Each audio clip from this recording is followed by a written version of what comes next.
اقتدار سنبھالا تھا تو پہلے کئی مہینے یہی ڈیبیٹ ہوتی رہی کہ آئی ایم ایف کے پاس جانا ہے کہ نہیں جانا، اور اس وقت اس طرح کی بہت ساری ڈرامہ بازی بھی ہوئی کہ بھینسوں کو نیلام کر دیا گیا.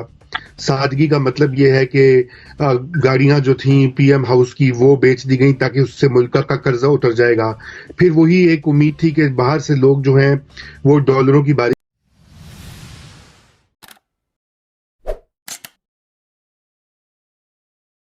آج ایک رپورٹ منظر عام پر آئی اور اس رپورٹ کے مطابق تحریک انصاف کے دور حکومت میں قرضے ملکی تاریخ کی بلند ترین سطح پر پہنچ گئے ہیں. پی ٹی آئی کے پونے 2 سالوں میں قرضے میں 12,841 ارب روپے کا اضافہ ہوا. پاکستان کا ملکی اور غیر ملکی قرضہ 42,820 ارب روپے تک پہنچ چکا ہے. پی ٹی آئی دور میں قرضے ملکی تاریخ کی بلند ترین سطح پر پہنچ گئے تو کیا اس کی ذمہ دار تحریک انصاف کی معاشرتی ٹیم ہے؟ کامران، آپ سے آغاز کروں گی اور ان اعداد و شمار کے ساتھ کہ جو پاکستان پیپلز پارٹی اور پاکستان مسلم لیگ نون کے لیے گئے قرضے ہیں ان کے مطابق خان صاحب نے جو قرضے لیے وہ پونے 2 سال میں ہی آپ کے سامنے فگر ہے. تو سب سے پہلے تو تحریک انصاف اور جو ان کے حمایتی ہیں، سب سے پہلے تو ان کو یہ جواب دینا چاہیے کہ یہ جو قرضوں میں پونے 2 سالوں کے اندر ریکارڈ اضافہ ہوا ہے، کیا اس وجہ سے ہوا ہے کہ یہ تحریک انصاف کی حکومت نے کرپشن کی ہے؟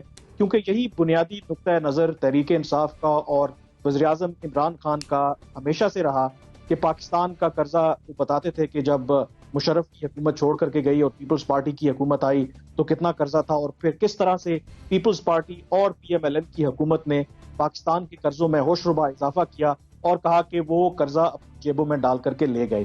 اب سب سے بڑا سوال یہ ہے کہ اس کا ذمہ دار ظاہر ہے 2 بڑے چیزیں ہیں. ایک سب سے پہلے یاد رکھیں کہ جو پاکستان کے قرضوں میں پی ٹی آئی کے دور میں اضافہ ہوا، ایک تو جو معاشی پالیسی ہے اس کا براہ راست اثر ضرور ہے. روپے کی قدر میں جو کمی کی گئی ظاہر ہے وہ ایک الگ ڈیبیٹ ہے، اس کی وجہ سے آپ کے قرضوں میں جمپ آیا. دوسرا، آپ کا جو انٹرسٹ ریٹ وہ ابھی کم ہوا، جو مسلسل انٹرسٹ 13.25% پہ رکھا تھا اس کی وجہ سے بھی آپ کے قرضوں میں اضافہ ہوا. جو سب سے بڑی بات ہے یہاں پر کہ ماضی میں جو خاص کر کے پی ایم ایل این کی حکومت میں جو قرضے لیے گئے، کم از کم وہ یہ جواز پیش کرتے ہیں کہ ہم نے تو میگا پروجیکٹس لگائے. زیادہ تر وہ قرضوں کی بات کرتے ہیں سی پیک کو لے کر کے آئے اور موٹر بیس بنائی اور اس طرح کے بجلی کے کارخانے لگائے. اب پونے 2 سالوں میں آپ مجھے بتائیں کہ تحریک انصاف کی حکومت نے کوئی ایک بھی ایسا کام کیا ہے سوائے اس کے کہ قرضے آپ نے اس لیے لیے کیونکہ آپ کے اخراجات پورے نہیں ہو رہے، بجٹ کے لیے آپ کو وہ قرضے ہیں اور وہ اس کے لیے کر رہے ہیں. اور دوسری بات جو پہلے جو منطق تھی نا تحریک انصاف کی کہ قرضے جب آپ لیتے ہیں تو کرپشن کرتے ہیں، ظاہر ہے کرپشن ہمارے ہاں ایسا نہیں ہے کہ نہیں ہوتی، لیکن یہ اوور سمپلیفیکیشن ہے. ایک چیز جو ہم بھول جاتے ہیں کہ پاکستان کی آبادی بھی بڑی ہے اور پاکستان کی جو اکانومی کا جو جی ڈی پی جو سائز ہے وہ بھی بہت بڑھ گیا ہے. تو جب آپ قرضوں میں بڑھنے کی بات کرتے ہیں تو آپ کو اس کو بھی سامنے رکھنا ہے. دوسرا یہ بات کہ اگین میں پہلے بھی یہ بات کرتا رہا ہوں کہ قرضے پوری دنیا میں لیے جاتے ہیں. سوال یہ ہے کہ قرضوں کا استعمال آپ کیا کرتے ہیں. اگر آپ پرانے قرضے اتارنے کے لیے اور آپ کے جو بجٹ میں جو خسارہ ہے اس کو پورا کرنے کے لیے کر رہے ہیں تو وہ بالکل پروڈکٹیو یوز نہیں ہے. اگر آپ قرضے نئے کارخانے لگانے کے لیے کر رہے ہیں، نئے میگا پروجیکٹس لگانے کے لیے استعمال کر رہے ہیں جس کی بدولت آپ اگر 10 ارب ڈالر لگاتے ہیں تو آپ اس سے آئندہ آنے والے سالوں میں 30 ارب ڈالر بنائیں گے، تب وہ قرضے ٹھیک ہوتے ہیں. تو یہ ہمیں درستگی کرنے کی ضرورت ہے. باقی جو قرضوں کے بڑھنے کی وجہ ظاہر ہے کہ اس حکومت کی پالیسیز ہیں، لیکن میں یہ بھی نہیں کہوں گا تحریک انصاف والے جس طرح ماضی کی حکومتوں کو الزام لگاتے تھے کہ انہوں نے کرپشن کی ہے شاید اس وجہ سے قرضوں میں اضافہ ہوا ہے. یہ ہمارا اکنامک جو ماڈل ہے وہ ہے ہی ایسا. سوال یہ ہے کہ ہمیں اب اسٹرکچرل چینجز کرنی ہے کہ یہ جو ہم قرضے لیتے ہیں اس کو کہیں نہ کہیں رکنا ہے اور اس کا کہیں بہتر استعمال کرنا ہے. صحیح، قرضے لے لیے گئے لیکن بدقسمتی یہ کہ ابھی تک پی ٹی آئی گورنمنٹ ایک بھی میگا پروجیکٹ سٹارٹ کرنے میں ناکام رہی ہے. عامر ضیاء صاحب، معاشی ٹیم اس کے ذمہ دار ہے یہ جو قرضے ہم نے لیے ہیں؟ 2-3 بڑے فیکٹرز ہیں. پہلا فیکٹر جو ایک ذرا سا تذکرہ انہوں نے بھی کیا تھا ہمارے دوست نے، وہ یہ کہ جی آپ نے 4,400 ارب کا قرضہ جو ہے بغیر نیا قرض لیے آپ نے چڑھا لیا اپنے اوپر. اس کے جیسے بالکل صحیح انہوں نے کہا کہ ہم نے جو ایک ڈی ویلیویشن کی، روپے کی قدر میں کمی کی، اس سے بہت ہمارا قرضہ بڑھا اور ہم نے انٹرسٹ ریٹ کو جب بلند کیا تو اس کا ذمہ دار میں سمجھتا ہوں کہ اسٹیٹ بینک آف پاکستان کی جو قیادت ہے کہ جس طرح سے رضا باقر صاحب نے، کیونکہ بہت سارے ہمیں پتہ ہے کہ فائنانس منسٹری اور ان کے درمیان جو ہے ایک مطالبہ ہوتا رہا کہ جی کم از کم انٹرسٹ ریٹ کو جو ہے کم کیا جائے، لیکن ظاہر ہے کہ اس کے اندر اسٹیٹ بینک کیونکہ وہ اپنی اٹانومی کو اسرٹ کر رہے ہیں تو یہ فیصلہ کیا گیا. تو بغیر قرضہ لیے ہمارے قرضوں میں 4400 ارب کا اضافہ ہوا. ہم نے ماضی میں قانون بنایا تھا پاکستان نے کہ جی debt to G D P جو ریشو ہوگا وہ 60-62% ہوگا, میرے خیال میں 60 تھا یا 62 تھا. اب وہ بڑھ کے ماشاءاللہ tax to G D P ratio 80 سے اوپر چلا گیا ہے, 83-84 ہو گیا آج کے دور میں. تو آپ نے اس قانون کو ختم کر دیا. ہم یہ قرضے کیوں لے رہے ہیں؟ میں پی ٹی آئی کی حکومت میں آ کر امید یہ کم از کم یہ دعویٰ کر رہے تھے کہ جی قرضے ہم نہیں لیں گے اور جو بھی ہے, لیکن کیونکہ ان کو پرانے قرضوں کا ایک ڈیٹ ری پیمنٹس کرنی تھی جو سب سے بڑا آج ہمارے بجٹ میں جو ہے اکاؤنٹ ہوتا ہے, تو اس وجہ سے بھی آپ کو قرضے لینے پڑے. تو 2-4 چیزیں مل کر ایسی ہو گئی پی ٹی آئی کے لیے, اور ان کے جو اکنامک مینیجرز جو ہیں وہ صحیح طرح سے اس چیز کو ہینڈل نہیں کر سکے. آپ شروع کے مہینے یاد کریں جب اسد عمر صاحب فائنانس منسٹر تھے, اب وہ دوبارہ بڑے بھرپور انداز میں ماشاءاللہ آئے ہیں جلوہ دکھانے, لیکن جو ہے اس زمانے میں کیونکہ سست جو ہے فیصلہ سازی ہو رہی تھی, اس کی وجہ سے بھی جو ہے بہت سارے فیصلے جو بر وقت لیے جا سکتے تھے, میٹیگیٹ ہو سکتے تھے ہمارے چیلنجز, ہم وہ نہیں کر سکے. تو یقیناً بہت زیادہ جو ہے پالیسی ایشوز بھی ہیں, اور جو ہمارا پاکستان کے اوپر جو ہمارے اسٹرکچر ہے, جیسے کہ انہوں نے کہا کہ ہمیں اسٹرکچرل چینجز بھی لانے ہیں. ماضی کے جو ہمارے اوپر ایک عذاب قرضوں کا لاد دیا گیا ہے, اور جس طرح سے مطلب ہماری اکانومی پالیسی ایشوز بھی, یہ پالیسیز بنانے والی یہ معاشی ٹیم ہی تو ہے نا, تو پھر میں یہ سمجھوں کہ معاشی ٹیم ہی ذمہ دار ہے. میں نے وہی تو میں یہی تو میں نے پہلا جملہ کیا کہا کہ اسٹیٹ بینک آف پاکستان نے ماشاءاللہ 4400 ارب کا جو قرضہ چڑھا لیا بغیر قرض لیے. وہ ان کے 2 فیصلے. وہ فیصلہ یہ تھا کہ ہم نے جب آپ نے شرح سود بلند کر دیا تو ہماری خود بخود چیزیں جو ہے وہ پیمنٹس بڑھ جاتی ہیں. آپ نے جب ڈی ویلیو کر دیا تو خود بخود اگر ڈالر کی آپ نے وہ کر دیا تمہارے اوپر روپے کا بوجھ بڑھ جاتا ہے. تو میں نے کہا کہ پالیسی کا بھی ایشو ہے, اور ہم لوگ جو ہیں پھنسے ہوئے جو حالات اس کی وجہ سے بھی ہیں.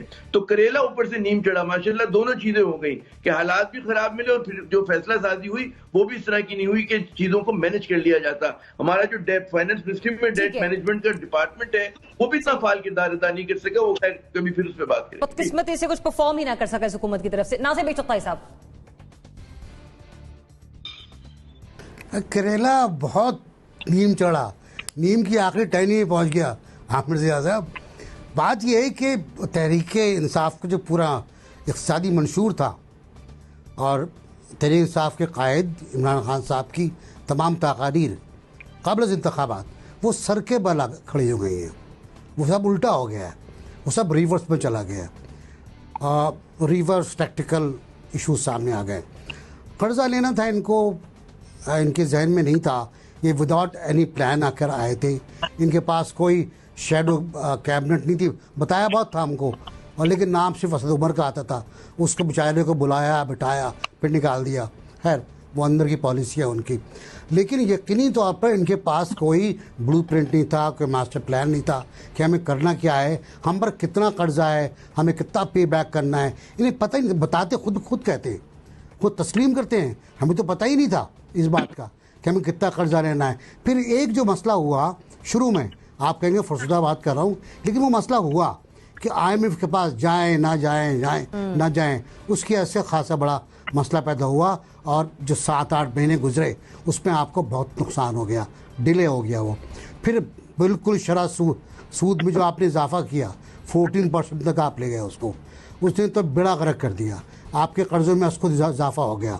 اس کے ساتھ ساتھ ڈی ویلیویشن ہوا, جو حالات ہوئے. لیکن اصل بات یہ تھی کہ ہم کلیئر نہیں تھے کرنا کیا ہے, ہم کو ہمیں کہاں پر لوپ ہولز ہیں. قرضوں کی ادائیگی ایک معمول کی بات ہے, سود کی ادائیگی معمول کی بات ہے, ہر گورنمنٹ نے کی ہے. اگر کسی گورنمنٹ نے نہیں کی تو بتا دیں مجھے کس گورنمنٹ نے نہیں کی. لیکن وہ ایک روٹیشن میں ہوتا ہے, ایک پالیسی کے تحت ہوتا ہے, اور وہ علم ہوتا ہے کہ کتنا قرضہ لیا ہے, کتنا واپس کرنا ہے, کتنا اور لینا ہے, کیا کرنا ہے. ابھی میں نے کل جو سنا بہت خوشائن بات ہے کہ دیر بھاشا ڈیم 10 سال پرانا پروجیکٹ پھر دوبارہ شروع ہو رہا ہے, اور جنا برج اس کے بارے میں بات ہو رہی ہے. تو جو میگا پروجیکٹس کی آپ لوگ بات کر رہے تھے وہ بات سامنے آ رہی ہے, لیکن پیسہ کہاں سے آئے گا یہ بڑا سوال ہے. پھر قرض لیں گے ہم. رضا رومی صاحب, معاشی ٹیم ہے اس کی رسپانسبل؟ بالکل رسپانسبل ہے, اور اس میں کوئی شبے کی جو شک کی گنجائش نہیں ہونی چاہیے. اس کی وجہ یہ ہے کہ آپ نے جو ہے اول دن سے وہی کنفیوژن کی چیز جو ہے، یہ جو لاک ڈاؤن کے اوپر کنفیوژن ہے، یہ کوئی پہلی یا کوئی جو ہے ایکسٹراڈنری بات نہیں ہے. یہی کنفیوژن پی ٹی آئی حکومت نے جب اقتدار سنبھالا تھا تو پہلے کئی مہینے یہی ڈیبیٹ ہوتی رہی کہ آئی ایم ایف کے پاس جانا ہے کہ نہیں جانا. اور اس وقت اس طرح کی بہت ساری ڈرامہ بازی بھی ہوئی کہ بھینسوں کو نیلام کر دیا گیا. سادگی کا مطلب یہ ہے کہ گاڑیاں جو تھیں پی ایم ہاؤس کی وہ بیچ دی گئیں تاکہ اس سے ملک کا قرضہ اتر جائے گا. پھر وہی ایک امید تھی کہ باہر سے لوگ جو ہیں وہ ڈالروں کی بارش کر دیں گے. وہ مراد سعید صاحب نے پہلے بھی کہا تھا کہ 200 ارب ڈالر جس دن عمران خان صاحب اقتدار سنبھالیں گے اگلے دن جو ہے وہ آ جائے گا ملک میں لوٹا ہوئی دولت. یہ میں خود سے نہیں کھڑا، ان کی ویڈیو موجود ہے ریکارڈ پر، اس میں بات بھی ہو چکی ہے. تو جب اس طرح کے خیالات ہوں اور اس طرح کی آپ کی اپروچ ہو سیریس اور سنگین معاملوں کے اوپر، تو پھر یہی ہوتا ہے. اور اس کے بعد وہ کہیں جا کر کوئی بہت سارے مہینوں کے بعد جا کے میرے خیال سے 6-8 ماہ کے بعد جو ہے آئی ایم ایف کے ساتھ سمجھوتا ہوا. تب تک تھوڑی دیر ہو گئی تھی، معیشت اور گر گئی تھی. اور جب آپ کی معیشت گر جاتی ہے تو پھر ظاہری بات ہے آپ کے پاس ریونیوز نہیں ہیں، آپ نے قرضے اور لینے ہیں اپنے اخراجات پورے کرنے کے لیے، سود اتارنے کے لیے وغیرہ وغیرہ. مگر بات یہ ہے کہ یہ جو دعوے تھے اس گورنمنٹ کے اور اس پارٹی کے جو بھی پاور میں ہے، وہ تو یہ تھے کہ ہم قرضے جو ہیں وہ بالکل ختم کر دیں گے، ہم سادگی اپنائیں گے، اخراجات بھی کوئی کم نہیں ہوئے. خاص دیکھیے نا فیڈرل گورنمنٹ جو ہے وہ تو عمران خان صاحب کی اور ان کی کیبنٹ کے کنٹرول میں ہے. وہ اس کے اخراجات کم کریں، کاٹیں اور دکھائیں قوم کو کہ کس طرح سے سادگی کے ساتھ لڑنا ہے اور مقابلہ کرنا ہے. لیکن اخراجات وہیں کے وہیں ہیں. وہ آمدنی 98 خرچہ روپیہ، وہ صورتحال پہلے بھی تھی، پچھلی گورنمنٹس میں بھی تھی، اس سے پہلے بھی تھی، آج بھی ہے. کچھ نہیں بدلا الغرض. لیکن یہ ہوا ہے کہ قرضوں کا اب اتنا بڑا بوجھ ہمارے سر پر آ گیا. یہ کرونا وائرس کی وجہ سے ادائیگیوں میں تاخیر تو ہوئی ہے، لیکن اب میرے خیال سے اس کا ایک ہی سولوشن ہے، وہ یہ کہ ہمیں ڈیٹ ری شیڈیولنگ کی طرف جانا ہوگا. اور جو ہماری اس وقت اکنامک سچویشن ہے، -1 سے 2 گروتھ ریٹ، جو کہ خود آئی ایم ایف نے اور اب حکومتی حلقے بھی اس کو تسلیم کر رہے ہیں، اس کے لیے ہمیں ری شیڈیولنگ کرنی پڑے گی. اور مزید یہ جو ہے 18th امینڈمنٹ کو امپلیمنٹ کرنا پڑے گا. جو منسٹری اس میں ختم کر دی گئی تھیں سینٹر میں، ان کو ختم کرنا پڑے گا. 17 کے قریب منسٹریز تھیں اور ڈویژنز تھیں. پہلا تو وہ کام تو کر سکتے نا پرائم منسٹر صاحب، باقی چیزوں کو تو چلے ہاتھ نہیں لگا سکتے، لیکن پہلے اس گورنمنٹ کا سائز کم کریں تاکہ وسائل جو ہیں وہ کم وسائل میں کم اخراجات ہوں. اور اس کے بعد آگے بڑھ کر مزید جو اکنامک مینجمنٹ ہے اس کو دیکھنے کی ضرورت ہے. یہاں پر یہی معاملہ ہے. دیکھیے یہ پی ٹی آئی اور اس کے حمایتی بہت ناراض ہوتے ہیں، گالیاں نکالتے ہیں سوشل میڈیا پہ جب آپ اس طرح کی باتیں کریں. لیکن واقعہ یہ ہے کہ یہاں پر جو اکنامک مینجمنٹ اور پالیسی